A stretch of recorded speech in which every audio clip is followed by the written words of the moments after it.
पूर्वी सिंहभूम होमगार्ड जमशेदपुर का एक्सेप्टेड और रिजेक्टेड लिस्ट जारी हो चुका है।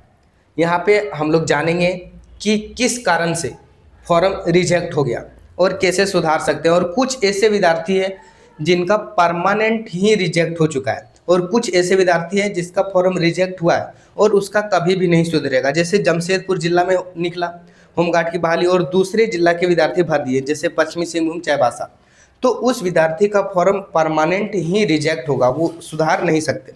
पूरी डिटेल में हम लोग पढ़ते हैं और समझते हैं। लिखा है, पूर्वी सिंहभूम जमशेदपुर जिला अंतर्गत गृह रक्षकों के नव नामांकन हेतु प्रकाशित विज्ञापन संख्या 1/2025 के आलोक में अभ्यर्थियों द्वारा भरे गए ऑनलाइन आवेदनों की जांच के उपरांत आवेदकों की सूची तैयार की गई है। सभी प्रखंडवार जिला के वेबसाइट पर उपलब्ध है। कौन से वेबसाइट पर, तो यहाँ पे देख लीजिए, क्रोम में जाके सर्च कीजिएगा jamshedpur.nic.in, jamshedpur.nic.in। उसके बाद जाइएगा रिक्वायरमेंट में या व्हाट्स न्यू, इन दोनों में से किसी पर क्लिक कीजिएगा, आपको ऊपर में ही दिख जाएगा। अगर किसी कारण आपका फॉर्म रिजेक्ट हो गया है तो आप जो है 3 जून 2026 के शाम 5 बजे तक सुधार सकते हैं। अगर किसी कारणवश आपका फॉर्म रिजेक्ट हो गया तो 3 जून 2026 के शाम 5 बजे तक आप सुधार सकते हैं। इसके लिए आपको ऑफलाइन जाना पड़ेगा। कहाँ पे, तो देखिए, गृह रक्षक नव नामांकन कोषांग सह प्रभारी पदाधिकारी सामान्य शाखा समाहरणालय पूर्वी सिंहभूम जमशेदपुर, उसी में इसी लोकेशन पर आपको जाना पड़ेगा। वहाँ पे बहुत सारे विद्यार्थी जा रहे होंगे तो आपको पता चल जाएगा कि और भी विद्यार्थी का फॉर्म रिजेक्ट हुआ है। ठीक है, लास्ट डेट 3 जून 2026 है। अब चलिए हम लोग देखते हैं किस कारण रिजेक्ट हुआ है और कैसे उसको हम लोग सुधार सकते हैं।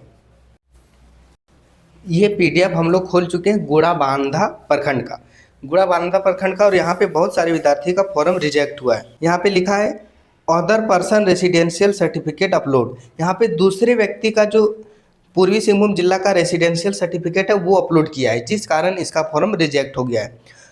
और अगर ये अपना जो डॉक्यूमेंट दिए, आधार कार्ड, पैन कार्ड, 10 का मार्कशीट, उस हिसाब से अगर जाति प्रमाण पत्र पूर्वी सिंहभूम जिला का जमा नहीं करता है 3 जून से पहले, तो इसका फॉर्म रिजेक्ट हो जाएगा। उसके बाद caste certificate, residential and matric के मार्कशीट में पिता का नाम मैच नहीं कर रहा है, ना ही कास्ट सर्टिफिकेट में, ना ही रेसिडेंशियल सर्टिफिकेट में, ना ही 10 के मार्कशीट से इनके पिता का नाम मैच कर रहा है आधार कार्ड के पिता के नाम से, तो जिस कारण इसका फॉर्म रिजेक्ट कर दिया गया। अगर कास्ट सर्टिफिकेट में और रेसिडेंशियल सर्टिफिकेट में अपने पिता का नाम ये सुधार कर नहीं देते हैं 3 जून से पहले, तो इसका फॉर्म हमेशा रिजेक्ट कर दिया जाएगा। उसके बाद अगला है कि date of birth is wrong matric marksheet. Matric के मार्कशीट में डेट ऑफ बर्थ गलत है, मतलब आधार कार्ड में कुछ और है, पैन कार्ड में कुछ और है और 10 के मार्कशीट में कुछ और है, जिस कारण इसका फॉर्म रिजेक्ट हो गया है। कुल मिलाकर यही है, किसी न किसी कारण से रिजेक्ट हुआ है। और किसका फॉर्म हमेशा के लिए रिजेक्ट हो जाएगा, तो जो दूसरे जिला से हैं, उसका फॉर्म हमेशा के लिए रिजेक्ट हो जाएगा। और जो पैसा नहीं दिए थे, पैसा नहीं कटवाए थे फॉर्म भरने के लिए, उसका फॉर्म हमेशा के लिए रिजेक्ट हो जाएगा। 3 जून 2026 तक अगर आपका फॉर्म रिजेक्ट हो गया है किसी कारणवश, तो आप सुधार लीजिए जिला समादेष्टा कार्यालय जमशेदपुर में जाके, और सभी पीडीएफ जमशेदपुर के वेबसाइट पर आपको देख जाएगा। आप अपने प्रखंड का खोल के देख लीजिए, नहीं तो मैं अपने टेलीग्राम चैनल में भी पीडीएफ दे देता हूँ। मिलता हूँ अगला अपडेट के साथ।